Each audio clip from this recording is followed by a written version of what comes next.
Hi there. Welcome to the Strong by Design podcast show. Talking with you today, Coach Chris Wilson. So glad you've joined us. The show is entering into the end of 2022 here.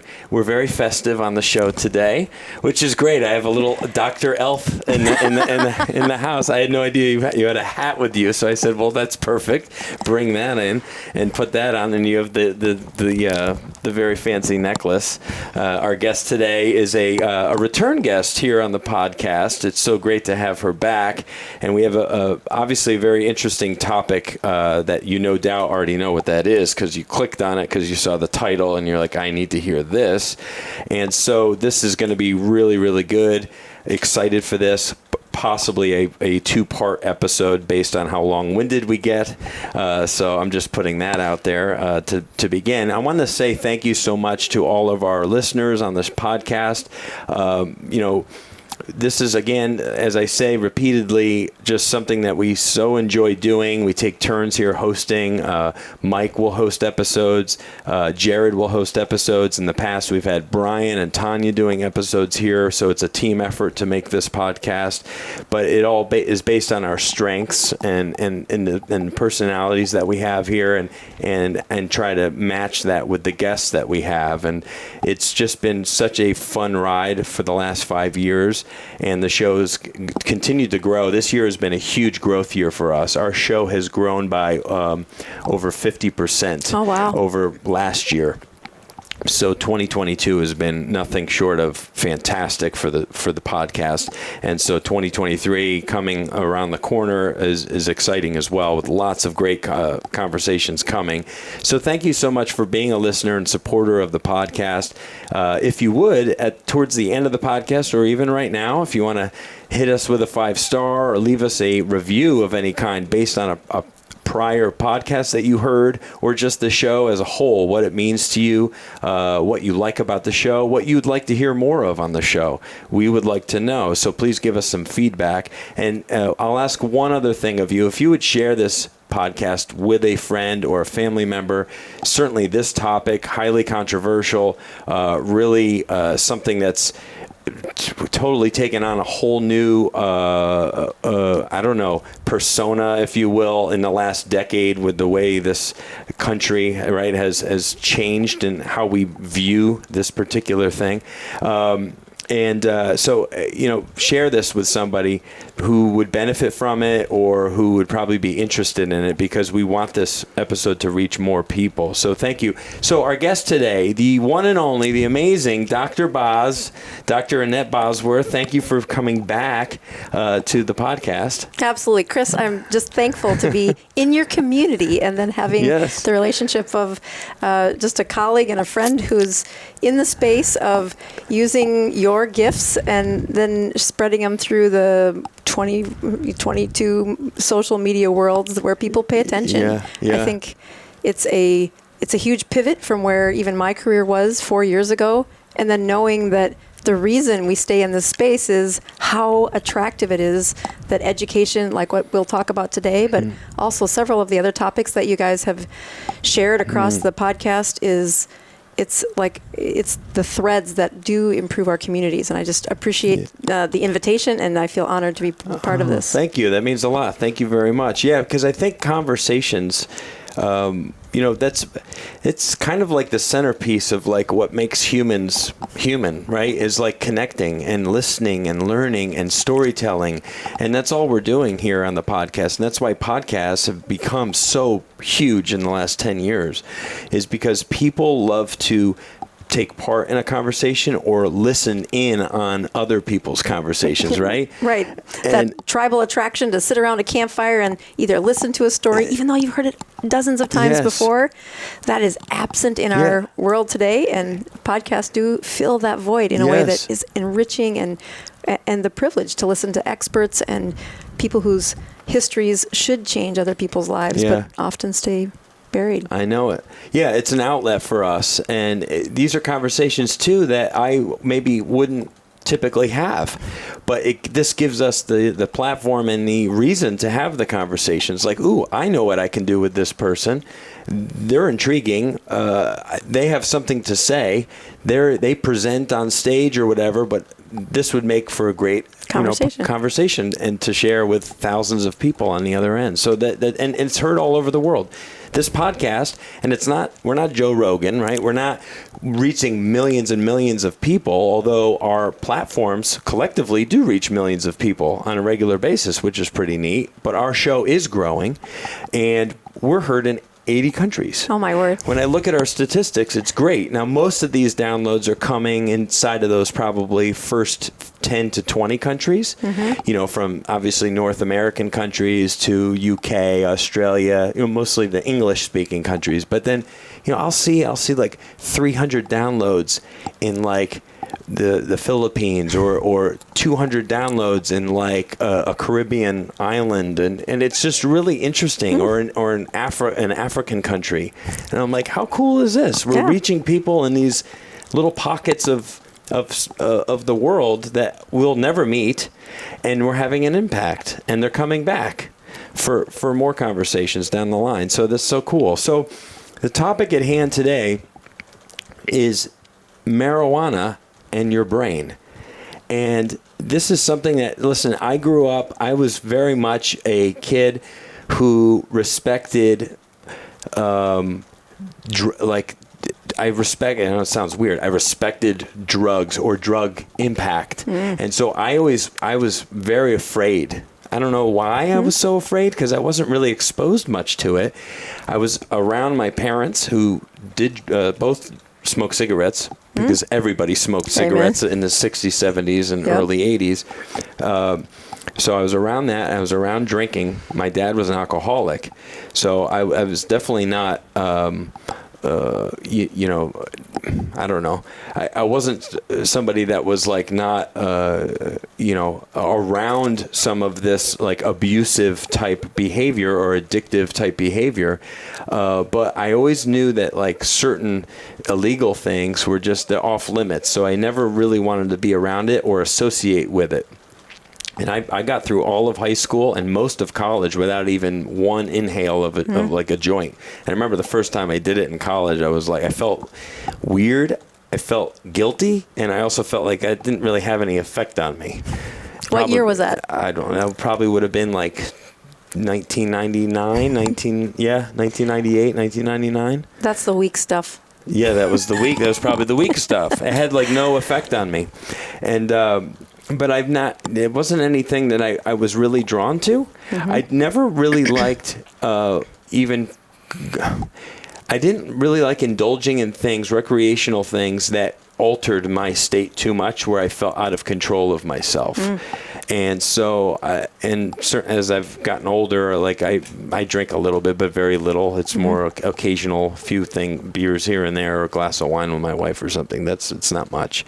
But I was intrigued by this topic because we met up again with each other 2 months ago in October.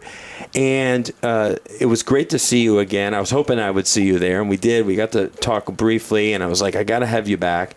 I don't care what we talk about. I just want to have you back. And we didn't even know what we were going to talk about. And we talked through email, and this topic came up, and you shared a webinar that you did with me. That got my attention. I watched the whole darn thing, and I took pages of notes on it. And the topic of marijuana and your brain, because I've been doing a lot of looking into the brain health and the way our brain, our cognitive function changes as we age, and how movement of the body is tied to brain health. Amen. Yep. And that's been fascinating for me, and I did a lot of learning and education on that brain health this year. And so I said, marijuana becoming so socially acceptable and really growing it, right? And you can get it anywhere nowadays. You can't drive down the street without finding one of these, what do they call them? Dispensary. And this is all over the country. And so I think people are kind of starting to just buy into the fact that, okay, this is totally fine for us. In fact, maybe it's even just good for us. It's good. It's like a glass of water with lemon in it. It's so good for us. And I was like, I'm not buying it. I'm not buying the fact that it's just good for us. So I'm like, I want to talk about this. And then I watched your video, like I said, and I'm like, okay, let's have her in and let's just talk about it. So I don't know where we begin. I can start by saying, first of all, that video that I shared, and I'll ask you to link it in the show notes. Yes, it will be linked, yes. Because they can't search it on my channel and find it. I've actually unlisted it, the data and the science behind marijuana and brain health, it just brings out the intensity of people that are not willing to listen to what the evidence really has been showing for years. It is a political message that is absent of some links to some science. And, people will, when it was public, there was just so many comments on it that I just said, I'm not reaching the people I wanted to, which was to educate people on what does the science say? What is the real connection between using this mood-altering molecule and what does it do? As you look at the other things that I've done education on, like alcohol or a brain injury, it's nothing compared to what happens when they get a hold of somebody saying something negative about their precious little plant that has been just morphed into a dissociative chemical that really the value of what I go through in that series. And the series actually was something I might not have done in a public space had it not been for one of the many across the country referendums that was being sent to a vote. It's when I lived in South Dakota, and South Dakota is still, as of the recent election, it is still illegal to have marijuana in the state of South Dakota. One of the few, right? Because we're down to what, like maybe 10 or I thought so it might be single digits. It might even be single digits. And you look at that, and part of that was, very passionate for where my kids are growing up, where my patients are getting education. As I said last time, I have moved to Florida, so it's not my state anymore, but it's my home state. Yeah. And that connection was funded by the people who were looking at how do we educate the voters of South Dakota. So as I did that 3-part series, it made me slow down and review the evidence of what I had been teaching to patients in an exam room, and also had done several workshops, but maybe the slides hadn't been updated in 2 or 3 years, and it was amazing to me to revisit what the data was even more aggressive about saying when it comes to how marijuana affects the brain. Well, and just because I didn't say it at the start, and I want to make sure our listeners are aware of this. You are an internal medicine doctor, yes. Right? Mm-hmm. An internist. You have been practicing for a couple of decades now. Right. And this gives you great insight into the internal functions of our body, of our organs, of how things are supposed to be working and optimally working, correct? And kind of from the, say, if you will, the anus to between the ears, right? Yes. It's kind of like that's your specialty. You're not looking at like how the knee joint functions so much. It's like how what's the digestive system up to these days, and how does that affect, as your second brain, how does that affect this brain, right? And all of the hormonal things. And the interconnectedness of internal medicine. We covered this on the last one, so you can go back and listen to that. Yes. But the punchline is it's a depth of understanding for multiple disease organs within the body.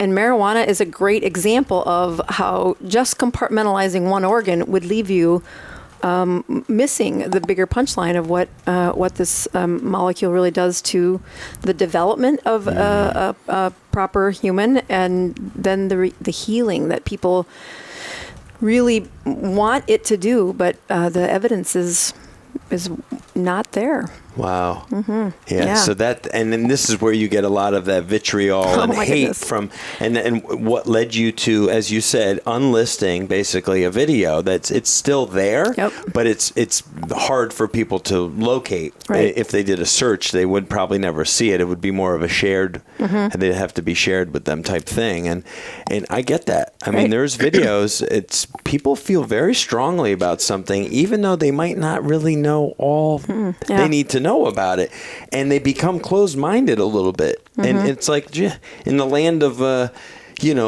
of tolerance and all of these other things that people are screaming about, like that we should be more tolerant. It's like people can become very judgmental, very closed-minded when they don't have all the data and all the facts. And you get somebody that thinks, because they've done some Wikipedia searches and talked to a few of their friends who are all burners or whatever you want to call them, right?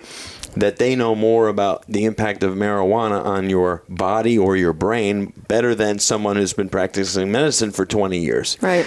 Well, and I think one of the most powerful parts, one of the places where I first got to see a deeper layer of the understanding of marijuana is I wouldn't research it as thoroughly as I did had it not been for one of my favorite things on my resume was when I was asked by Department of Defense to teach the soldiers and the leaders how to improve brains that were injured. So it was a brain injury workshop over 20 hours or over 12 hours long, and I'd done it over 20 times for the Department of Defense. And in the lineup, it was a week-long training where my part of the delivery was right after the marijuana guy. And the first time it happened, I didn't want to be late, and so I was probably an hour early for my part of the presentation. And it was just fascinating to see the man who was delivering that information his name was Moses, and he is now retired and does the education, but he had been an undercover officer to break up the trades of illicit drugs in the Midwest. Wow. So it gave him the privilege of walking into the lives of people and then living in the that covert space of what does it look like to be a sober, non-addicted, non-using member of inside a cartel, essentially. Right.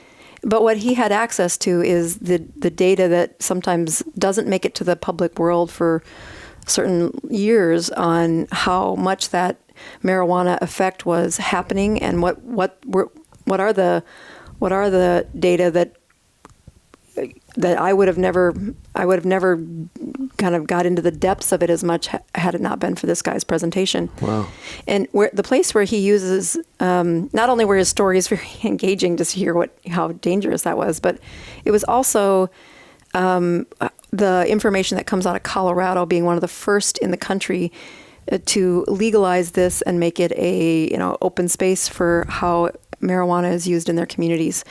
And then what those physicians, those communities, those commissioners, city councilmen have really struggled with as a population really covets that identity that we use marijuana. We don't shame for it. And then what has happened over the last 30 years to their population, their audiences of adolescents, of children being born to mothers that use it, the development of how much it takes a developing brain that was exposed to this in utero and then exposed to it as a child, and then how universally parents were giving it to children thinking it was going to match all of these headlines that nobody was checking what these people were saying to them. They were just dishing out what the claims would have been for using THC or even CBD was being misled in several ways.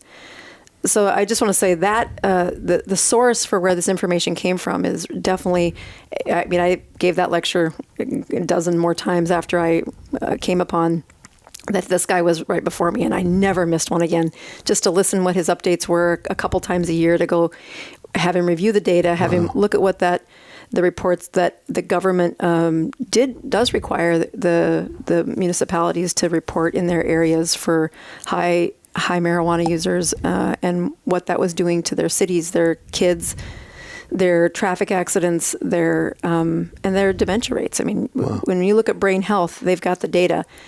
It's not new.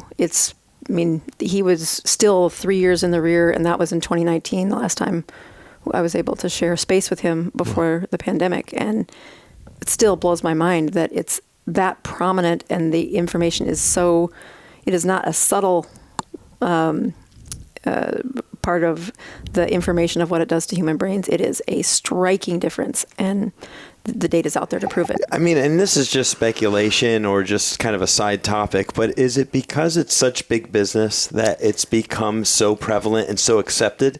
Is because people are like making their livelihoods off of this? Yeah. I mean, part of that, I think, is the business behind it. That's going to be one thread. I also think it's been that push against big government where they said we couldn't, now we can, now we win, and I'm going to show you. So even if there's no sense behind it, this is what we're going to do. Like there was prohibition, and then we're like, we'll show them, and now we can all drink legally. Now we've all been drinking ourselves, plenty for the last 80 plus years, right? And but it's funny. It's like you wouldn't want to see a 7 or 8 year old drinking, right? Beer or alcohol or wine or anything else. But we're perfectly fine with somebody twice that age, I guess, like getting involved while they're still growing and developing, and it's okay for teenagers, or it's not okay. Where's the threat? Where's the line? Like, it's okay once you're 20? Like, as a parent, I'm just talking to parents right now. Like, are you, like, say you're pro marijuana as a parent.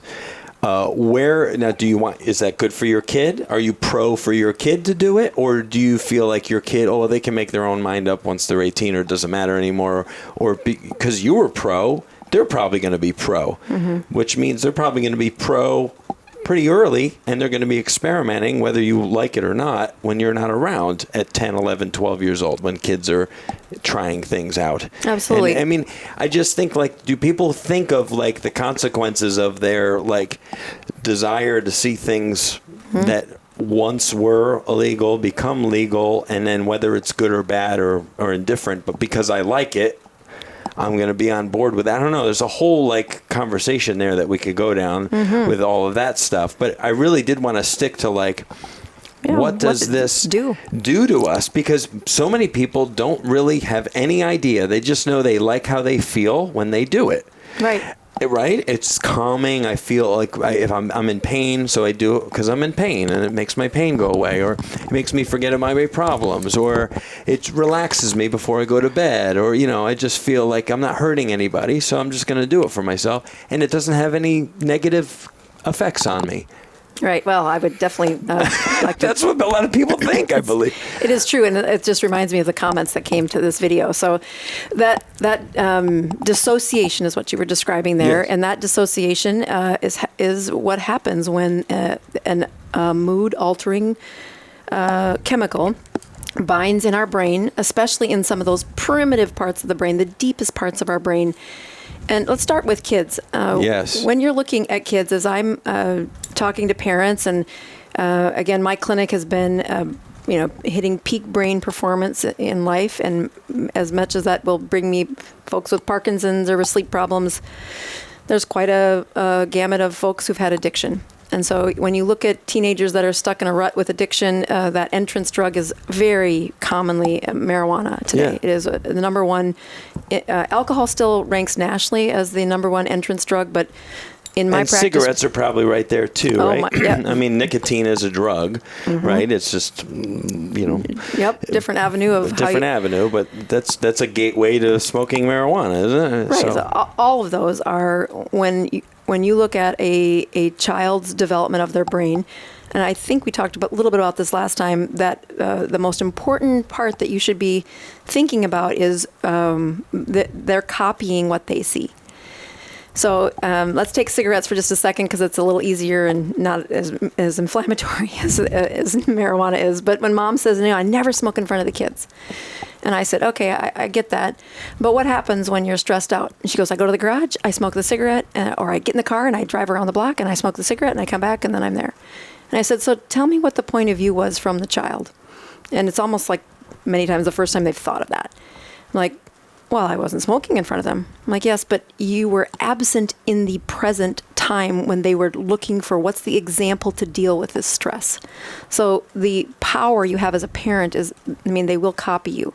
The specific nerves they're using in your brain are called mirror neurons, and it is why a quarterback will have a son, and the ability for that son to do things a quarterback can do is because they've watched it without words associated with it from a very young age. Yeah. And even if they didn't do it, they watch it, they see it, they hear it.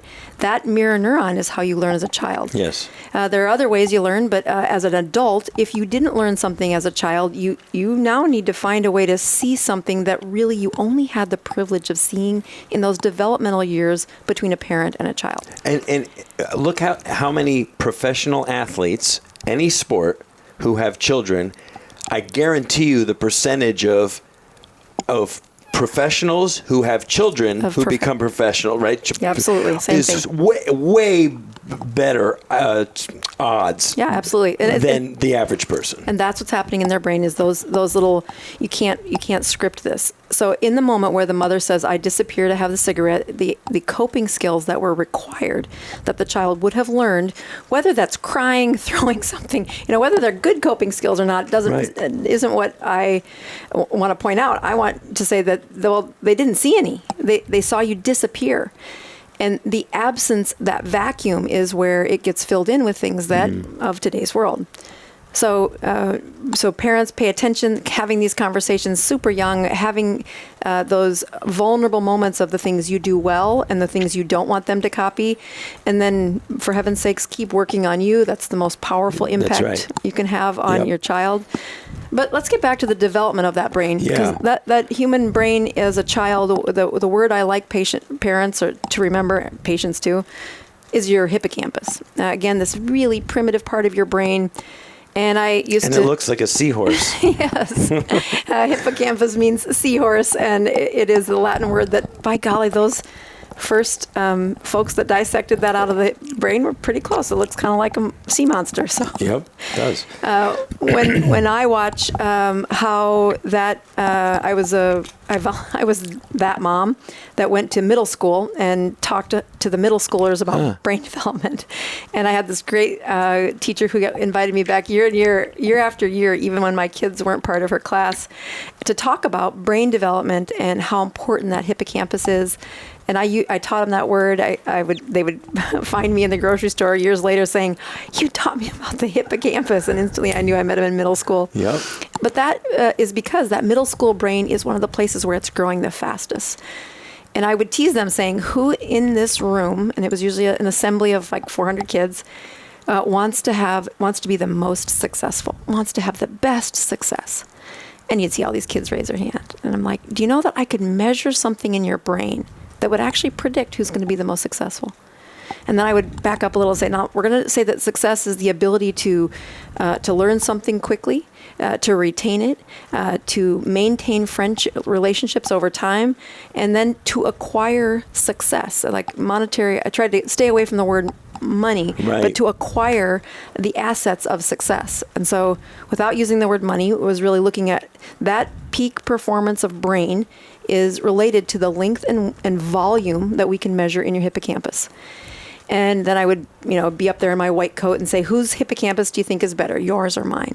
And, there was a few other statistics I'd go through, and they would then say, well, the lady in the white coat with the stethoscope must have the better hippocampus. And I'm like, nope, actually yours is, because yours is growing and will grow exponentially over that course of right around puberty. In fact, the year before puberty, which is why that girl brain is starting to mature before a boy brain. And then we can see it mature, especially boy brains, all the way up to that 26th year. Wow. That we see how big you can grow this hippocampus in the years between that advent of puberty and those sex hormones through that 26th year of brain development. Wow. And I use Michael Jordan as one of the biggest, thickest, longest hippocampus. He's got a big old, long, thick hippocampus, and we're not getting dirty. It sounds silly, but I was laughing in your webinar when you got to Michael and you show a picture of him, and I'm like, wow, he's got a big old hippocampus. But what's that mean, right? When you think Michael Jordan, what do we think? Yeah, it's instantly he's got this success and he's this master of his trade. And then when you get careful and you turn into kind of the brain geek about why was Michael Jordan so successful, not only did he have a very healthy development of that hippocampus, his hippocampus probably was not blunted.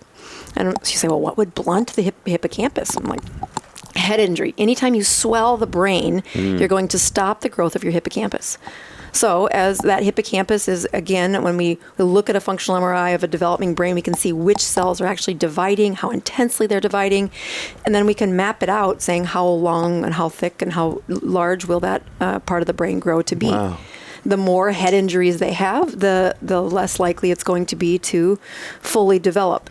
The beautiful part of a teenage brain is if it does get an injury, it will shoot cleanup for a period of time if you leave it enough time before that 26th year. So if you get that head injury and you say, oh, I'm forever going to be, more stupid than I would have been without that head injury. You're like, well, you did blunt something, but a teenager can shoot. They can catch up. They can make up for that injury as long as that brain doesn't swell again, especially the cells of the hippocampus. Wow.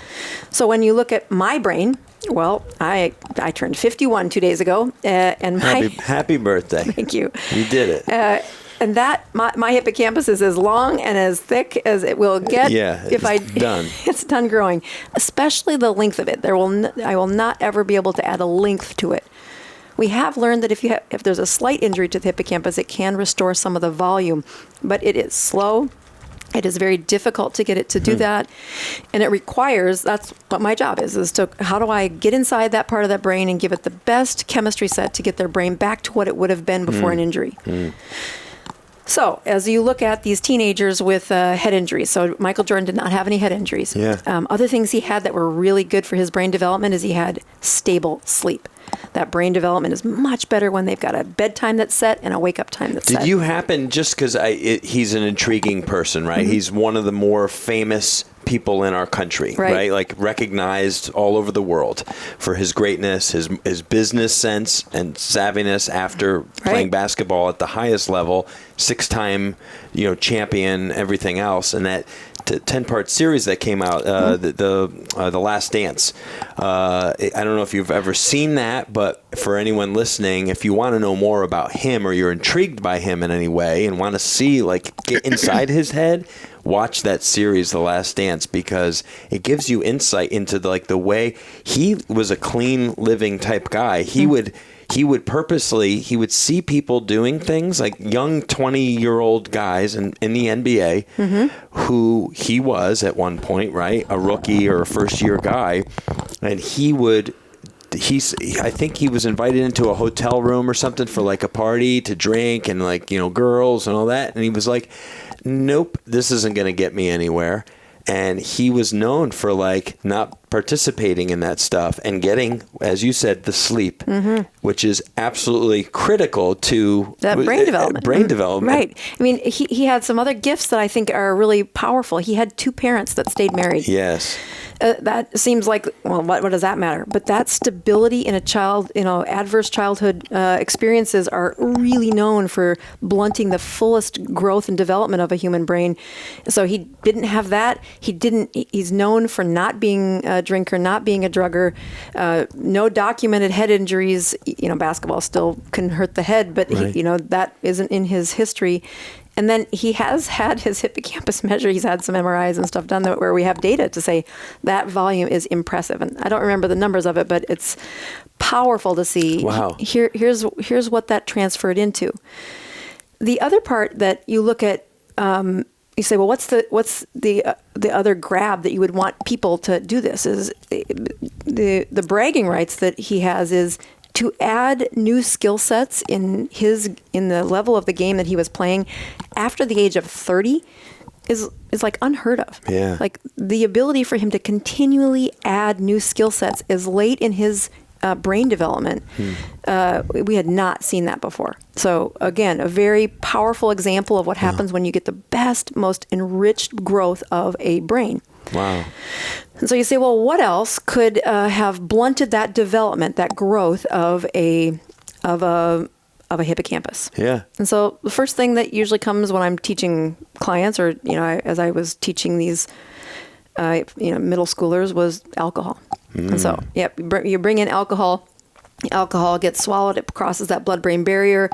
And that's the purpose of drinking alcohol, is to dissociate, is to have this feeling of euphoria, relax, of improve social skills. Yeah, inhibited. There you go. That's what I was looking for. Thank you. It's like you're in an environment where maybe you're a little bit uncomfortable. Like, let's say you're a single person and you're out at the bar, or like that. Why does drinking go so well with socializing? It's because it kind of brings down the barriers, and it allows people to feel more comfortable in like talking or socializing. Yeah, exactly. Right? And that's what makes it, pardon me, such an attractive thing. Right. Have a drink. Have two. Yeah. And it truly is something that almost every teenager, or especially middle schooler by this point, has had parents to talk about or had some awareness of. The other thing that has been highly funded across our schools over the last decade has been what happens when you have a concussion. Yes. It's gotten a lot of press in the last, and the NFL was probably like, because for a while they were kind of squashing that as a thing, but then it kind of was busting at the seams, and all these retired guys with severe head injuries and stuff. So it started getting a lot of press in the last 10 to 15 years, maybe more. Yeah, and the funding is all the way down to your middle school. Right. So and it's for good reason. Yeah, it's right? absolutely. For contact sports, we should know all the data. We should have the protection in place for the kids. Yeah. Absolutely. No arguments against that. Maybe a little overfunded, because if you want to do any teaching inside of middle school and you want to get funded, you should just make sure you also teach about concussions, because there's funding for this all over the place to teach. Just add that into your repertoire, right? Yeah, your curriculum. And so I was not paid for this. This was a volunteer thing that I did, but I started with the kids saying, I want you to help me. Stand up if you've ever had a concussion. And these are middle schoolers. And so I have them stand up, and I'm like, all right, you get to sit down when you tell me one symptom that you had while having your concussion. And we'd go through and they'd say, oh, I was sleepy. Oh, I had a headache. I had, my vision was off. I threw up. I couldn't remember the name of my memory was funny. I wanted to sleep. And I put up about 30 different things on the board. And then I said, now, sit down. The rest of you stand up. Have you ever you're the witnesses of a concussion. So whatever isn't on the board, I want you to tell me, what did it look like when you saw somebody who had a head injury? And so they'll talk about, boy, they were stumbling. They couldn't really balance very well. Their speech was slurred. When you look in their eyes, one eye didn't look right. And you have kids tell these stories. And then they go on to say, well, and, the one guy passed out and they had to take him by ambulance. And then I said, can you die from having a head injury? And then eventually one of the kids will say, yeah. And I'm like, how do you die? And like, they stop breathing. Like, yes, they do. The cause of that is that the swelling inside that brain is contained in a skull, a bone. And when that swelling gets so heavy, we have this calculation that we do in the ICU to say, the brain is being pushed down that foramen magnum, that hole at the bottom of the skull. Yeah. And if it pushes too hard, it will cut off the nerve that makes them breathe. And they're like, oh my goodness. Yeah. Everybody's kind of grossed out a little. And I said, well, if I think that's going to happen, if I'm running the ICU and I'm doing this calculation, it's getting worse and worse and worse, and we see this little kid's brain is swelling too much, we'll cut out part of that skull, lay it next to the table on his bed, and say, well, at least the swelling is going to go up instead of down that hole. Oh, my goodness. And 48 hours later, that swelling is down enough. We can put the skull back in, and they have a scar on their head, but at least they're not dead. Wow. Okay, so now you've got the room's attention by this point. Yeah, I would say so. And so then I said, all right, I want you to imagine something that I'm sure none of you have ever done, but you should know about. I want to hear what it's like to be drunk or hungover. And by now I have this whiteboard filled with all these words. And they start saying, well, drunk people slur their speech. Drunk people have a headache. Drunk people can't walk straight. Drunk people can't remember very well. Drunk people throw up. Drunk people's eyes look funny. And before I really worked to pull out and make sure most of the words are covered. Okay, look at that. Isn't that strange that nearly all of these are covered at the same, the same. Right. And so I usually have left the word death in big letters. Say, well, can you die from too much alcohol? And they all say alcohol poisoning. And I'm like, how does alcohol poison you? And there's usually silence. I try to get the teachers to do their audience participation. And now they're thinking too. Holy they're mackerel. like, What are you talking about, lady? Didn't you come here to talk about marijuana? Right. Like, we're going to get there. We're getting there. And I said, well, what does, they stop breathing? Oh, well, how do they stop breathing? And eventually they realize, it's a swollen brain. All of these happened because the brain, which was swollen from a head injury, when you look at alcohol's impact on that brain, it is for every 1 alcohol molecule, it pulls in about 8 water molecules. Wow. So it swells the cellular level at this point, or at the point of the brain.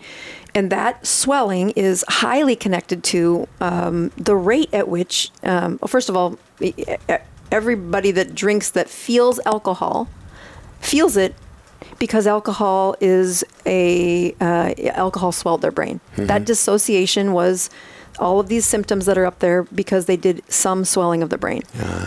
But when they swell the brain so fast that it's swelling enough to push down on that foramen magnum, that same nerve at the back of their brain gets pinched off. And instead of being in my ICU where I can calculate what the level of their swelling is, they're laying on a fraternity floor and nobody's noticing. And that brain swelling is how people die from alcoholism. And so you look at that impact on the swelling from a hippocampal injury or a brain injury from a football injury. We know that it takes 6 months before that brain will start to grow and develop again. The injury was swollen for 3-4 days and will go back to normal. And that's if they're in the right protocol to get the pain to go away. Alcohol, very similar. Water-soluble molecule comes into that body, and it will penetrate the cells of the brain, swell the brain. It will stop the growth of that hippocampus, and the brains, to get them to grow again after they've been swollen in adolescence, and this is of course done in animal models. If we go in and we try to stimulate a brain it's stopped, it's not dividing, it's not maturing like it's supposed to because we gave it a brain injury. But we go in there and we try to stimulate those cells to divide. Hey, we want you to grow again. We're going to try to manipulate that brain back into maturing. But the cells don't turn out like they're supposed to. They're funky looking. They're like mutated. Exactly. So there is a protective reason. I mean, there's a whole bunch of science behind why that happens. But the punchline is there's protection in your brain's not going to divide and grow until it can do a good job. Wow. So that swelling needed to stay away for 6 months.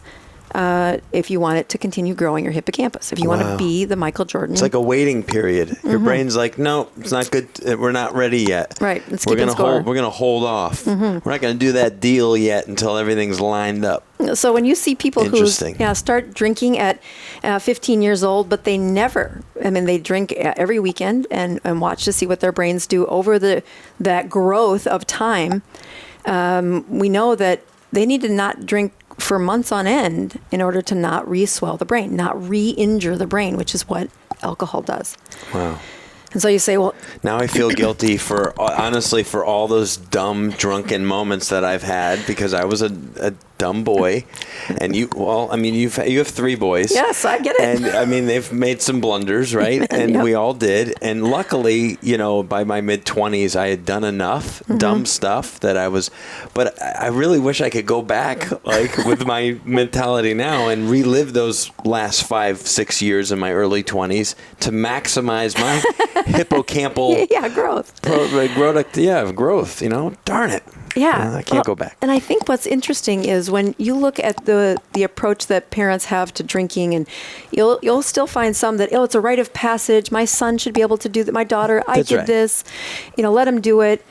And you say, well, let's compare that alcohol intoxication or brain swelling to what happens when they smoke a joint. So the alcohol comes in, it swells up 1 to 8, and it's a water-soluble molecule. It's out of the body within 48 hours. Like if you get drunk on Friday night and you come to see me on Monday, I can't find any alcohol in you on Monday. It's gone. Now the consequences of it will be what we talked about. But if you smoke a marijuana, if you inhale or ingest or swallow marijuana, the THC inside marijuana is is a fat-soluble molecule, which is... And we didn't talk about what's our brain. Yeah, our brain is mostly fat. 80%, right? 80% fat. Yep, and that's a healthy, beautifully made brain is almost 80% fat. Wow.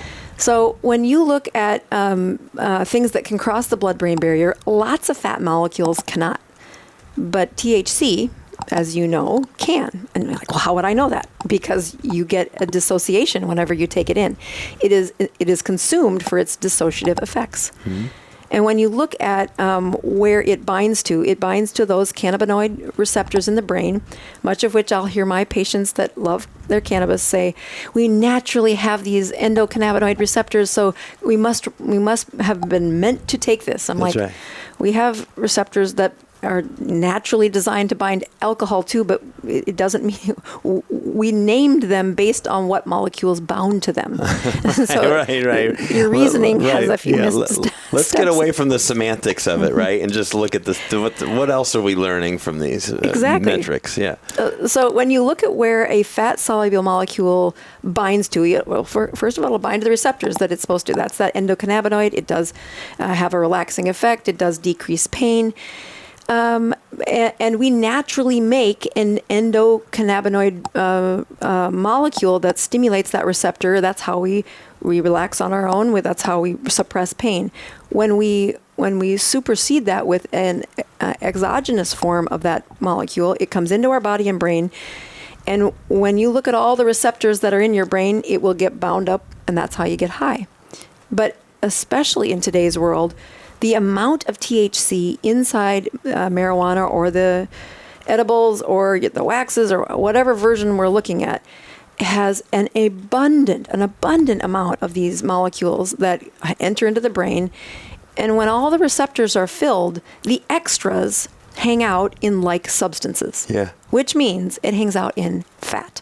I love and obviously the video version of this podcast. So anyone listening right now, if you want to see some of this stuff, we obviously in the show notes and the show description, we have a link to the video of Dr. Boz teaching this, and you can watch her slideshow. But we also have our YouTube channel, the Strong by Design YouTube channel, that we are having this video out there, and we will be cutting into your webinar so you can see some of this stuff. I was fascinated just watching it because you have this great stuff, and it's like it's how you would teach a kid, right? It's like pictures and like this thing, and this lights up, and then you have the joint, and you have the joint burning, and then you have the THCs that come off, and they're sticky, these THC, and this is what you're getting to is. They're not only binding at these receptor sites, but these extra ones, they have nowhere to go. So where do they go? Yeah, they land in every one of those. One of those, you could say wires. They're not wires, but they're nerves that have one message of the brain go to the next, and then ping pong around your brain to give you the functioning brain that we have, the most advanced brain on Earth. Those connections are all lined with insulation. The insulation is fat. Mm-hmm. That fat will suck in that THC and it will park in the fat. Not so that it can go later park in a receptor. It's stuck. It's stuck in the goo, and it's going to stay there until it disintegrates. So one of the other gross but very educational points I make in as I'm teaching these middle schoolers is I say, when we study this, we study mice. And PETA does not attend my lectures, so I'm... Well, it's better we test on mice than little children, right? I mean, so we got to learn things as well as we can, right? Right. So these mice are put into an area we want to study. Well, how long does that stay in their brain? And so we put these tiny little mice in there, and especially right before puberty, we put a joint in there. We have the air that they're breathing be filled with THC smoke, and they are breathing this air. We're now trying to decide, we want to dissect their brain. And I asked the students, well, how would I know if they've inhaled enough marijuana that I can check to see, is it in their brain? And I make them start guessing. And they're like, well, maybe they got the munchies. Like, sure. Maybe their behavior was isolated. Maybe they got anxious. So you can start to see that the education, even in middle school, is that marijuana has some side effects. And so they start to say, maybe they look really relaxed. Oh, maybe their pupils are bloodshot. I'm like, yeah, but that just shows exposure. I'm looking at, do they have a high enough dose that I can measure the extra marijuana in their brain? And it takes a while before, usually I push them to say, I give them about 4 guesses, and then I tell them, say, no, we do a little liposuction. And they're like, what? I'm like, I take a needle and we put it into their fat pad in their tummy and we suck out some of the fat. Because the fat in their brain is just like the fat in their tummy. That's right. Will suction in the extra molecules of THC. We squirt that fat onto a microscope and we can see the THC beads inside the fat cells. And when we get a high enough concentration that for every 10 cells of fat we see that 6 of them have marijuana in it, we say, okay, now we're going to stop exposing them to marijuana and we're going to time how long does it stay in the brain. Wow. And so then we say, okay, let's cut some heads off at the end of 1 week. Are they still in their brain at 1 week? Oh yeah, plenty. I mean, we do it right at, we sacrifice a few brains just to see what was our number. Yeah. Okay, then what is it at 1 week? And then what was it at 2 weeks? And what was it at? Take a guess how long it took before the brain no longer had any THC beads in the brain. 2 months. Yeah, it was actually 12 weeks, 11 to 12 weeks, so almost 3 months. Yeah. And when that THC molecule is hanging out in the goo of their fat in their brain, do you think it causes swelling?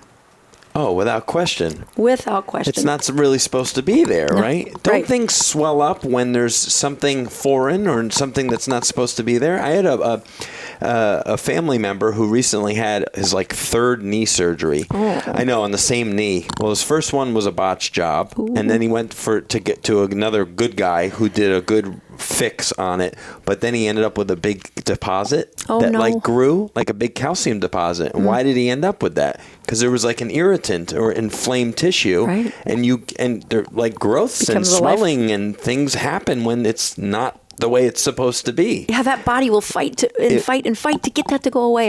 Inflammation is a sign things don't belong here, and it's working for your benefit. But just like in the knee that constantly causes pain, it doesn't feel very beneficial. You wouldn't think that's what's happening. In your brain, when those exogenous molecules are in places they don't belong, that immune system is trying to get rid of it. It's trying to say, this doesn't belong here. And it is swollen. It is inflamed. So much like the cause of the alcohol was for one reason of selling, but the cause of marijuana and its chronic swelling is a different set of mechanics, but very measurable. And when you say, well, what do we know about functional MRIs of developing teenagers when they've had marijuana exposure? We also can see that they, especially if it was a tagged marijuana, it stays in their brain for 3 months. Yeah. That then it's 6 months after that the swelling must stay out of their brain for things to start growing again. Wow. So if you want to have a hippocampus that measures up to Michael Jordan, and you say, but doc, my teenager, I gave them a head injury and we got better, and then a little marijuana made them feel better. I'm like, not in the, back up, look at the mechanism by which that treatment plan was being implemented in, and the pathology that is mandated because of the molecule that you're using. Wow.